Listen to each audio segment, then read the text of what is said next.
सामाजिक समरसता एवं राजनीतिक समानता के प्रतीक संतों के संत शिरोमणि संत श्री गुरु रविदास जी के चरणों में नमन करते हुए भारत के भाग्य विधाता भाजिक और ज्ञान के संभल परम पूजनीय बाबा साहब के चरणों में नमन करते हुए मंच पर विराजमान मेरे हम सबको बड़ा सम्मान देने वाले अपने विश्व महापीठ के राष्ट्रीय अध्यक्ष आदरणीय सुरजीत कुमार सिंह जी, राज दर्जा मंत्री प्राप्त आदरणीय धर्म सिंह जी, राष्ट्रीय प्रवक्ता रवि प्रकाश जी, शैलेंद्र जी, मनोज जी और महत्वपूर्ण एक जो कोष जिसके कारण लाइब्रेरी भी चलती है और संगठन भी चलता है, कोषाध्यक्ष आदरणीय धर्मवीर जी, अयोध्या से पधारे पांडे जी और इस कार्यक्रम के संयोजक क्षेत्रीय अध्यक्ष अति सम्मान के पात्र श्री गरीबदास जी उर्फ गोविंद जी और इस कार्यक्रम का सफल संचालन कर रहे आदरणीय संचालनकर्ता जी और मेरे समक्ष धरा पर विराजमान मेरे भाइयों बहनों माताओं बच्चों पत्रकार बंधुओं,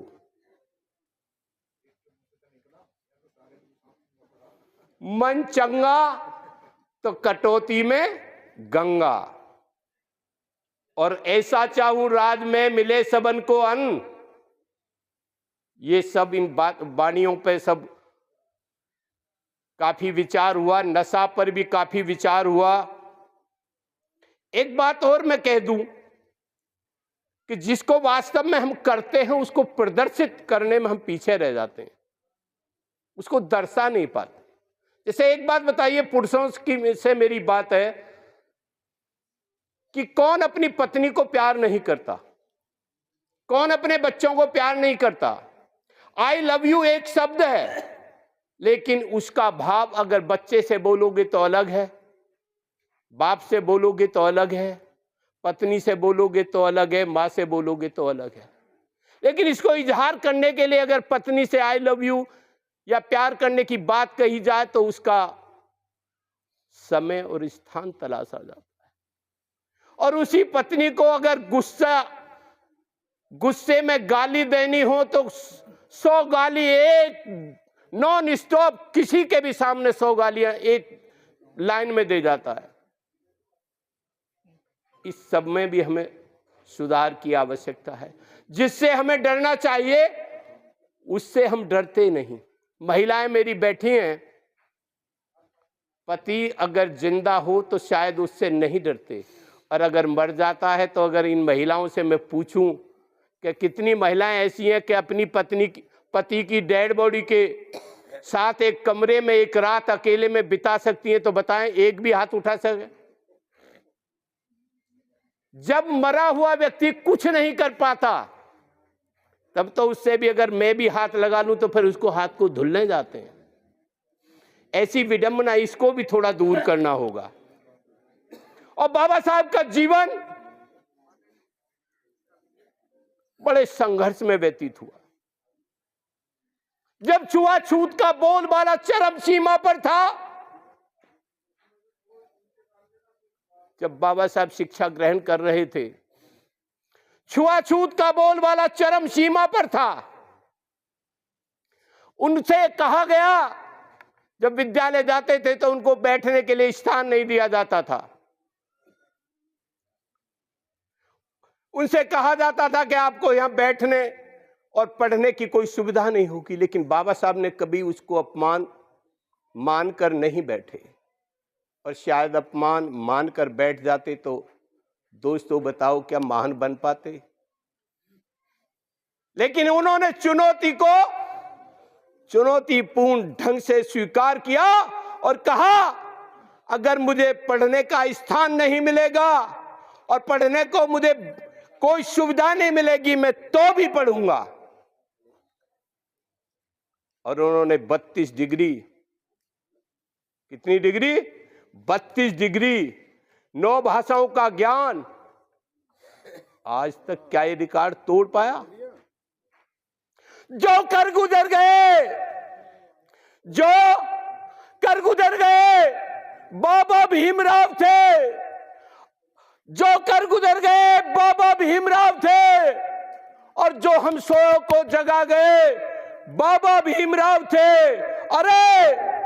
अरे हमने तो संविधान पढ़ा है, अरे हमने तो इतिहास पढ़ा है, जिस इतिहास को लिखने वाले भी बाबा भीमराव थे। हमने उनका वो संविधान पढ़ा है जिसमें समानता की बात कही गई है, महिलाओं के अधिकारों की बात कही गई है। और यूं तो होते हैं सभी आदमी, यूं तो होते हैं सभी आदमी, पर है वही आदमी जो आदमी के काम आए आदमी। यूं तो होते हैं सभी आदमी, पर है वही आदमी जो आदमी के काम आए आदमी। और जिसके चमन में आने से जब बाबा साहब ने जन्म लिया था ना, क्यों बड़ी मंगल कामनाएं, मंगल गीत गाए गए थे। यूं तो होते हैं सभी आदमी, पर है वही आदमी जो आदमी के काम आए आदमी। और जिसके चमन में आने से बाहर आए और चला भी जाए तो पल पल उसी की याद आए, पल पल उसी की याद आए। बाबा साहब ऐसे थे। और एक बात और आई अभी चर्चा में, करीबदास जी क्षेत्रीय अध्यक्ष हैं हमारे, कि भाई छोटी मोटी आलोचना अवश्य होनी चाहिए। मेरा ये सोचना है कि अच्छाई बिना बुराई के प्रकट नहीं होती, तो छोटी मोटी आलोचना भी तो होनी चाहिए। आपने एक छोटी सी पिन को देखा होगा, आलपिन। आलपिन जब कागज को इकट्ठा करती है तो सबसे पहले क्या करती है?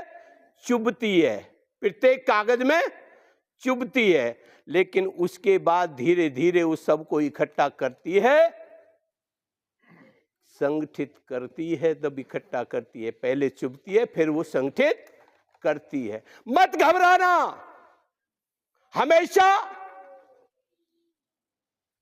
सोने की शुद्धता की परख होती है, कोयले की कालिक की कभी परख नहीं होती है। बाबा साहब ने 3 मंत्र दिए थे, कहा था शिक्षित बनो, संगठित रहो, संघर्ष करो। शिक्षा वह शेरनी का दूध है जो जितना पिएगा उतना दहाड़ेगा। और एक बात और है शिक्षा के बारे में, कई प्रकार के धन होते हैं, रुपया पैसा धन, भैंस वाला जो उसको भी धन कहते हैं, और एक कहते हैं विद्या धन।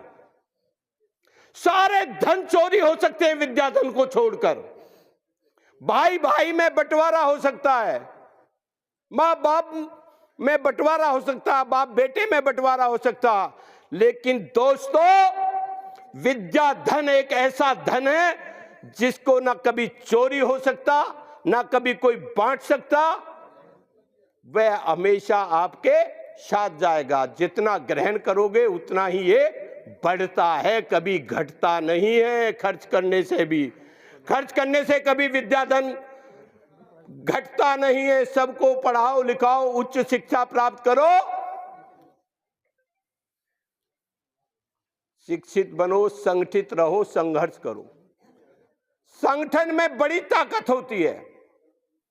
अभी मैं रास्ते में आ रहा था, रास्ते में ठेले पर अंगूर बेच रहा था।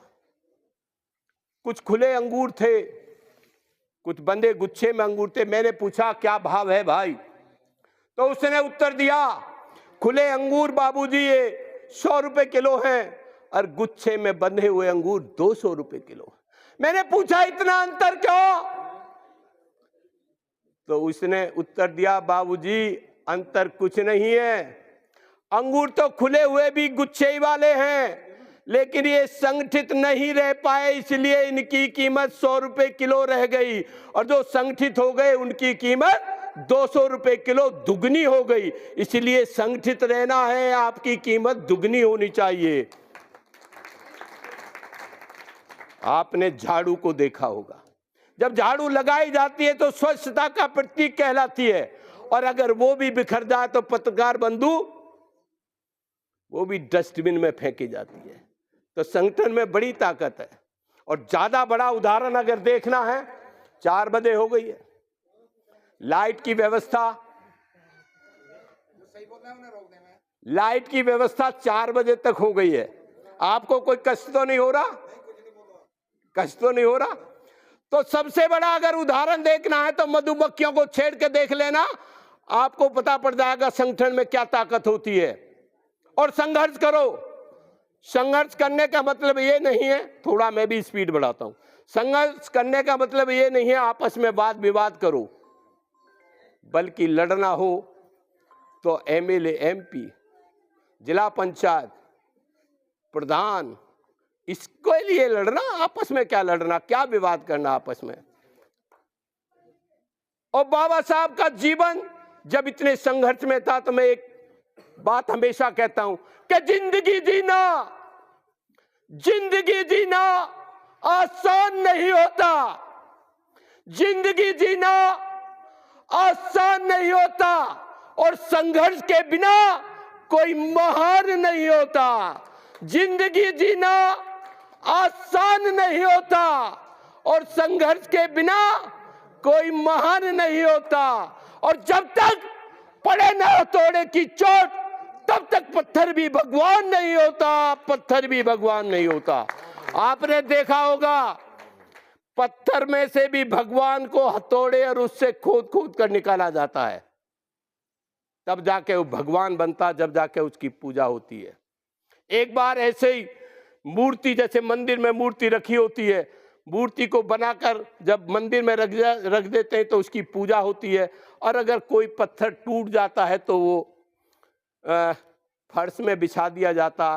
तो पत्थर ने मूर्ति से पूछा कि हे मूर्ति, जिस मकराने से आपको लाया गया उससे ही मुझे लाया गया, और जिसने आपको खरीदा उसने ही मुझे खरीदा। और खन खन की आवाज आप में आई तो खन खन की आवाज मुझ में भी आई, लेकिन ऐसा इतना अंतर क्यों कि आप पूजनीय हो गई और मैं पैरों में कुचलनीय हो गया। तो मूर्ति ने उत्तर दिया, हे पत्थर, जब हजारों बार छेनी और हथौड़े की चोट मेरे ऊपर पड़ रही थी, मैं उनको सहन करती रही, मैं उसको सहन करती रही। कभी सर बना, कभी हाथ बना, कभी पैर बना, कभी टांग बने। मैं नई विषम परिस्थितियों में नहीं घबराई, इसलिए मैं पूजनीय हो गई, और तुम विषम परिस्थितियों में घबरा गए, इसलिए तुम टूट गए, इसलिए तुम कुचलनीय हो गए। और एक बात और कहकर अपने गरीबदास जी के लिए वाणी को विराम दूंगा। मेरी बात आने के लिए हो रही थी, तो आपने देखा होगा, अगर चाबी और ताले का संबंध आपने देखा होगा, जब चाबी खो जाती है तो बहुत हथौड़े की चोटों से मार मार कर ताले को खोला जाता है, तो ताला फिर भी खुलता नहीं है, टूट जाता बेशक, लेकिन खुलता बहुत मुश्किल ही है।